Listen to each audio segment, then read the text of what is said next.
Good morning, sir. Morning. My name is Mike Barnett. I'm looking for the pro. I'm supposed to meet him here. Are you a member, sir? No, I'm not. I took some lessons from Mr. Boardman in Sea Island last winter. Yes, sir. I was called back here, and Mr. Boardman said I could finish the lessons up here. Oh. He phoned and said he could take me around in the mornings early before the members were on the links. Does the Board of Governors know this, sir? If you'll tell me where I can find Mr. Boardman, we'll ask him, shall we?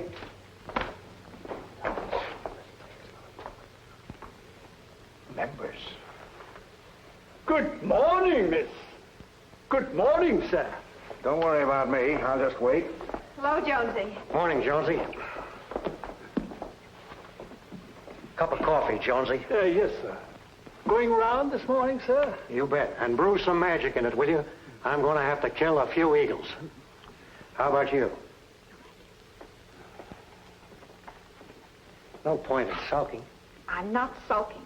If you want to know, I'm sore. I gather that. But look, we came out here to play golf. Let's discuss the other thing later. Let's discuss it right now. Why don't you go get dressed, honey? When I'm ready, Uncle. Or have you an order from the court saying I can't do that either? You've got one for everything else. My allowance, my bank account, my friends. My niece will have one, Jonesy. You treat me like a child. You're acting like one. I'm old enough to pick my own friends and old enough to marry one of them, too, if I want to.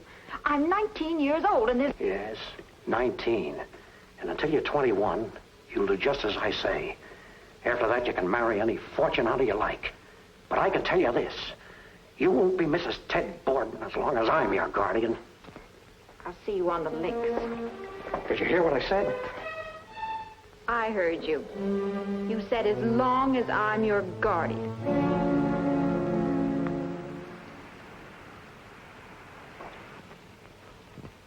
Hey, I'm sorry, Mr. Barnett. I didn't know what time it was. I would have met you at the gate.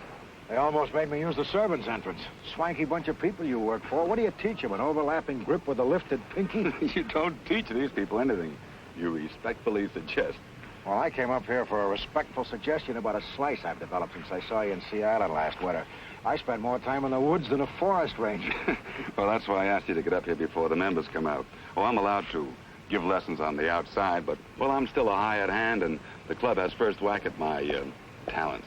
You mean I came all the way up here for a rain check? No. One of the members had me booked, and this is the only time he could play. Well, I'm not exactly a man of unlimited leisure myself. Well, I didn't mean that, Mr. Barnett. I thought you might join us, make it a threesome. I'll watch your game, give you a few pointers, and it won't count as a lesson. You'll still have 2 lessons coming. How about it? But if you've got a pupil? This guy's not a pupil. He's an opponent. We're playing for money. I get it. And I'll be the caddy for your loot. Isn't that against the rules? What, gambling with the help? Sure, but you gotta pick up that extra buck. Anyway, they ask for it. Makes them feel like tournament players going against a pro. I don't think I could stand to watch that happen to a guy 18 times. He's not too bad himself. He only owes me $2,200 for the season. Is that all? Mm-hmm. Here, try one. And today we're playing a double or nothing. $4,400? Wow. If you ever hit a sand trap, you need a bodyguard. I'm playing Victor Barstow. He's a good golfer, but a bad loser. I'd appreciate your coming along as a referee. I can't afford to lose $4,400. And Barstow can? Yeah, but it would kill him to lose to me. Why? He hates my insides. You look as if you could take care of yourself. If I ever teed off on him, I'd kill him. I think that's what he wants me to do. What, kill him? No, hit him. Look, Mr. Barnett, he knows I want this job. He could turn me in for playing for money with the other members, but he's a big loser himself, and it wouldn't look sporting. But he knows I'd be canned in a minute if I ever laid a hand on him. You mean he's deliberately steaming you up? I mean this, Mr. Barnett, that if you'd come along to protect him, you'd also be protecting me. Ted. Oh, Ted. Excuse me a minute. Hello, darling. Hello. Oh, Ted, I'm worried. He's in a... Mr. Barnett, can you join us a minute? Mr. Barnett, this is Ellen Barstow. How do you do? How do This you is do, Mike Mr. Barnett from New York. It's her uncle I'm playing with today. I've asked Mr. Barnett to join us. Oh, would you, Mr. Barnett? I don't know if Ted has told you anything, but I'd be awfully grateful if you'd just go along. I've even offered to correct Mr. Barnett's slice for free. That's pretty big for a fortune hunter like me. That's what her uncle calls me. Well, under the circumstances, maybe I'd better. I mean, I might learn something. When do we start? Ellen? Right now. I thought you were out on the course. I'm going now. I'm going to play the back nine. I'll see you in the clubhouse for lunch. Okay, hon. Good shooting. Thanks. Nice to have met you, Mr. Barnett. She's having lunch with me. We'll talk about that later. Oh, Mr. Barstow, this is Mike Barnett. I've asked him to play with us this morning. You're not a member. You a friend of Boardman's? I took some lessons from him down at Sea Island last winter. I don't want to horn in. You can add, can't you? I think so. Okay. You could keep score. This is one game where I want to witness, and maybe I can give you a few lessons myself. I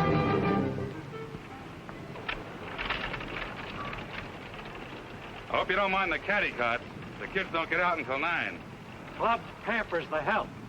Caddies keep bankers' hours. Bankers have to push their own sticks. If you two sharks don't mind, I'll take the honor. Probably be the only time I'll have it all day. Go ahead, son. It's not your money I'm after.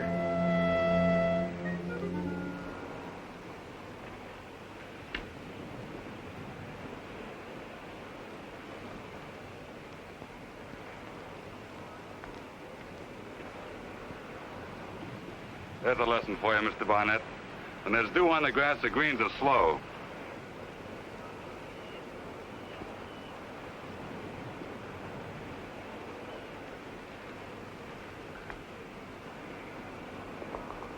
Just give me a 4 on this hole, Barnett.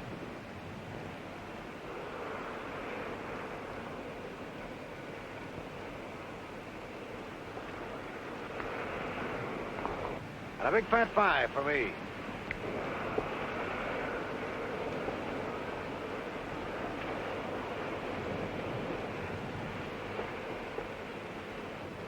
What do you know about that? The green was wet. What do you say, Barnett? Shall we concede it? Sure.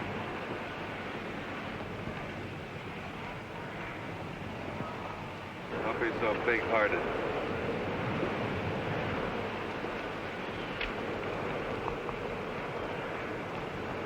You had a 6, you know. It's my honor. Where to go? I lost it right by the woods. That's just why I went in the woods. Good distance, but I'm afraid you picked up my slice.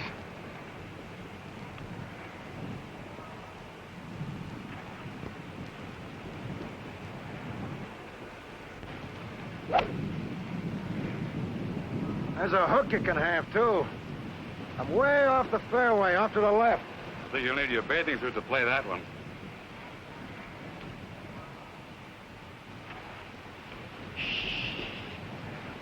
A pro.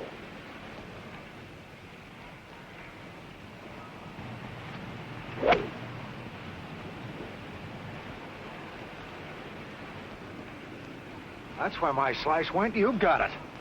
Slicing is from pressing too much. Isn't it, Mr. Pro? So I sliced. I'll be out of those woods before you ever will. Well, I'm off here. What do I use if I'm in water? A depth charge? When you're in trouble, blast. What do you mean? Use your sand wedge.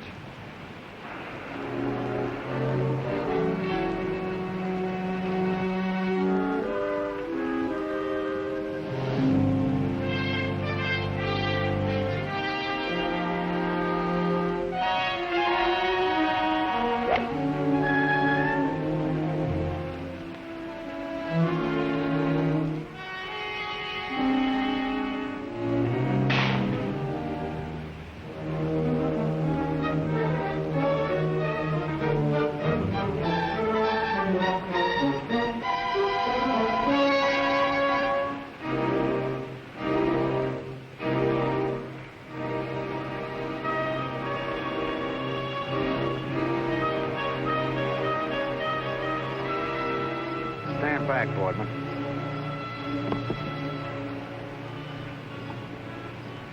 Is he dead, Mr. Barnett? Hole in one.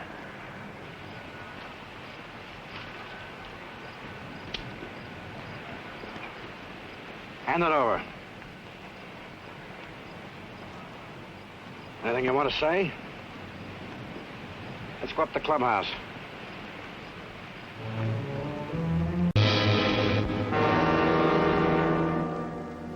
Not bad. But 1 year in office, huh, Herb? Hasn't been a first degree in this district in 8 years. I get it. And it's airtight. You know, a man could travel to Albany on that. Say that for me, Herb. My wife's keeping a scrapbook. Oh, come in, Mr. Barnett. Here's our star witness. Well, are you comfortable? The state treating you all right? You ever stayed at the commercial house? I'll bet they gave Boardman a softer bed over at the county jail. I'm afraid the state's got a less comfortable piece of furniture lined up for Mr. Boardman. Got a sure case, huh? This kind. Doesn't it seem strange to you, Mr. Havemeyer, that since Barstow was killed, Boardman has never once made a statement? What could he say? If he opens his mouth, he's committing suicide. You ought to know that. After all, you're the one who caught him in the henhouse with his hands full of feathers. Oh, the reason I asked you to stop by, since the inquest, has the defense been in touch with you in any way? Nope, they haven't been near me. Still figures, Herb. It's their privilege, you know. But they've been avoiding all the other witnesses, too, and they've just barely looked at the evidence. You know why? Just a guess, they're not going to try to fight facts. They're going to let you throw the punches, and they're going to roll with them. And when your tongue's hanging out, they're going to step on it. Surprise change of plea, not guilty by reason of insanity. You should have been a lawyer, Mr. Barnett. As a matter of fact, they've got a Dr. Winkler in town now. I think he's their surprise punch. You ever hear of him? Winkler? No, I don't think so. Well, doesn't matter, because I got a little counterpunch all ready for him. Now, the defense doesn't know this, but I've got 2 psychiatrists stashed over at my brother's house. They both examined Boardman, and no matter what this Dr. Winkler says, they can testify that he was and is just as sane as Judge Davis. Well, as you say, Mr. Havemeyer, I'm no lawyer. But the defense counsel is. Had a good one. That Leonard fellow from New York? Well, no offense, Mr. Barnett, but Boardman is foolish to face a jury of Hale County farmers with a downstate lawyer. Have you ever seen him in action? Well, I have, and that downstate lawyer could get an acquittal for John Wilkes Booth. Yeah, well, you just let us worry about the strategy. Then you admit, Miss Barstow, that you and your uncle had many quarrels over the attentions paid to you by the defendant? Yes. Well, I don't think the jury heard that. Yes. As your legal guardian, did your uncle have the authority to withhold your inheritance if you married without his consent before the age of 21? Did. But in the event of his death before that, what would happen to the money? It, would revert to my complete control on my 19th birthday. How old are you, Miss Barstow? 19. Thank you, Miss Barstow.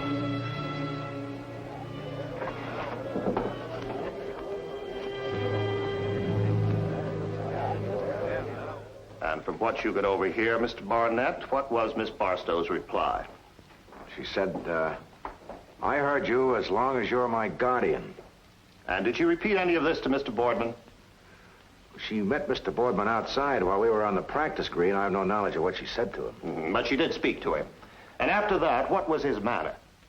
He seemed upset, more so than before. And then you asked Mr. Boardman, just before he and Mr. Barstow went into the woods, how you should get out of a difficult position. And what did he say? He said, whenever you're in trouble, blast.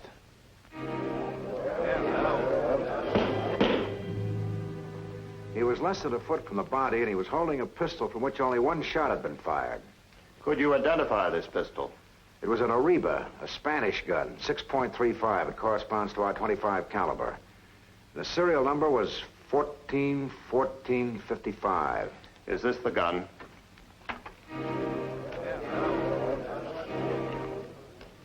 It is.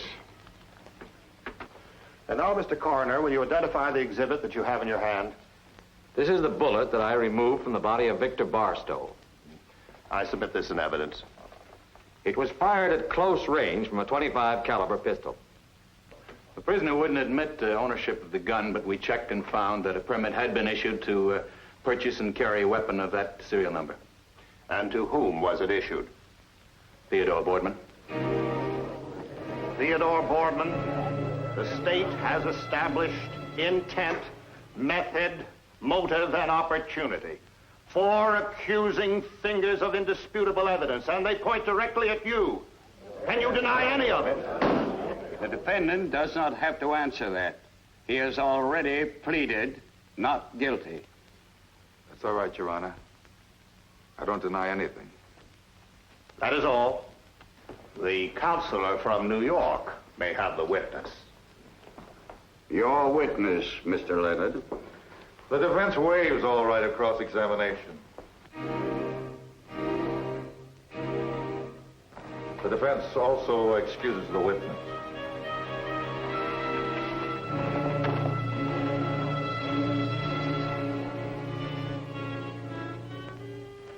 Your Honor, gentlemen of the jury, the distinguished prosecutor of Hale County has presented you with some hard facts. Incontrovertible, immutable facts. We don't dispute them. We accept every single one of them, and we want you to accept them too. But a true verdict must be based on all the facts. If only one fact is missing, justice can miscarry. We wouldn't want that to happen, would we? Call Dr. Ernst Winkler to the stand. Dr. Ernst Winkler. Here it comes. When do we spring our doctors? The whole truth. They in the hall outside? So help you God. I do. Dr. Winkler, you are not a medical man, are you? No, sir, I am not. I received my doctorate in physics at Leipzig University in 1922. And what do you do now, Doctor? For the last 12 years, I have been head of the ballistics laboratory for the International Police Organization in Geneva. And ballistics includes, among other things, the science of firearms identification, does it not? That is correct. On the 12th of this month, you were permitted to examine a certain bullet, Exhibit A. You also fired a test bullet from this pistol, Exhibit B. After scientific tests, the record of which I submit, what conclusion did you arrive at, Doctor? That this bullet was not fired from this gun.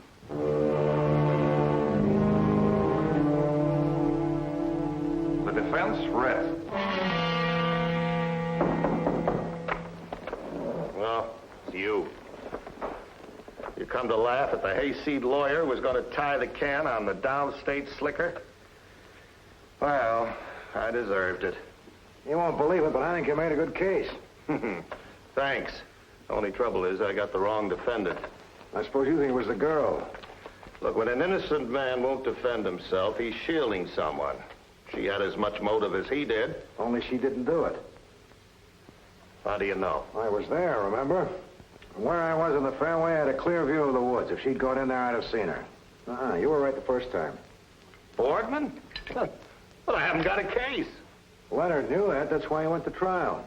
But why? He could have had the indictment tossed right in my face. Now he had to get Boardman tried so he could get him acquitted for lack of evidence. If the judge throws your case out tomorrow, Boardman's free and he can't be tried again for the same charge. Double jeopardy. Oh, if I'd only had that gun tested. If it's any comfort to you, Leonard made the same mistake you did. What do you mean? He got overconfident. He rested his case instead of moving for dismissal. The judge gave you 16 hours to get a conviction. Yeah, 16 hours to get out of town is what it sounded like. You may not be so far out of town. Huh? Maybe just about as far as the golf course. I don't get you. I still think the answer is out there somewhere. You want to come with me? Well, where are you going? You had to run for office, didn't you? A little walk won't hurt you.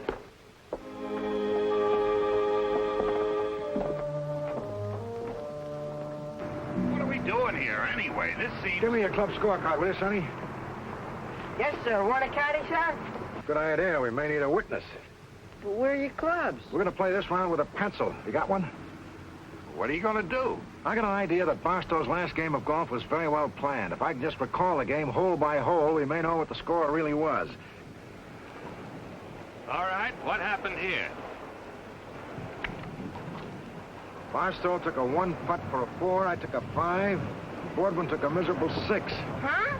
He must have been using your pencil for a putter. This is a par 3 hole. Yeah, he's a professional. He's used to playing the course every day. How would a man who usually plays the first 6 and 3 under par suddenly go 3 over par? The easiest hole in the course. I don't know, unless he did it deliberately. But why would he want to lose the hole? Maybe he wanted to give Barstow the honor. Maybe he wanted to let his victim take the first shot off the next tee. The 8th? Why, that's the last hole Barstow ever played.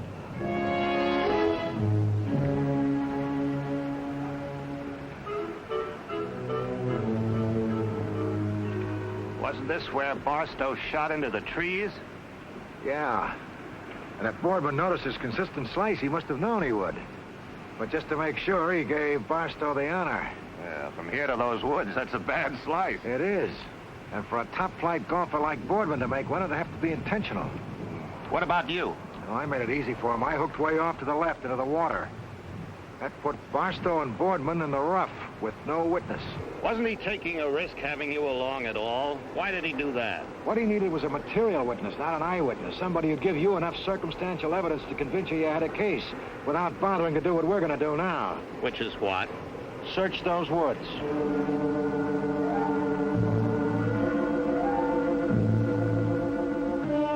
But the police searched these woods. Yeah, but they didn't know what they were looking for. Well, what are we looking for? A couple of things. Now, let's see. As I recall, Boardman's ball landed about here. From where I was over there, I watched him chop his way out. Then I heard a pistol shot, and I came over here and saw Barstow laying dead, Boardman standing over him with a fifth hand. Which pistol, if you recall, had nothing to do with Barstow's death? He could have carried 2 pistols in here. One to kill Barstow, and the other with an exploded cartridge in it for me to find. Yeah. What would he do with it? If he'd have thrown it away, the police would have found it. He didn't have time to bury it before you got here. Why not? He had the perfect tool. What? A sand wedge. When you blast out of a lie like this, you dig a divot the size of a toupee. So any conscientious golfer always replaces a divot. That way the turf can take root again, and after a while you'd never know it had been removed unless... Unless what?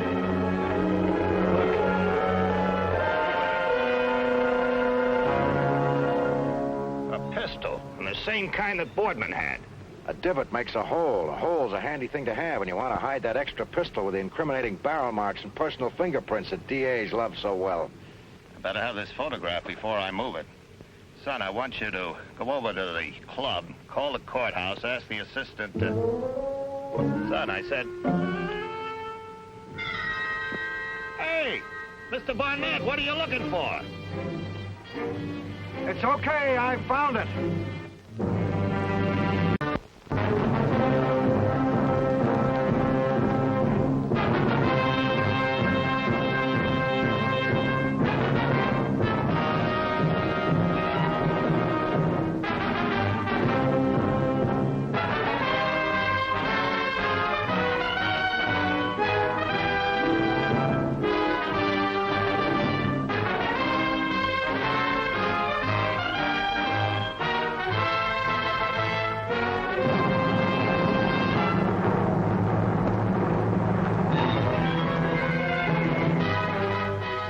This is Mike Barnett, private investigator, duly licensed with the sovereign state of New York.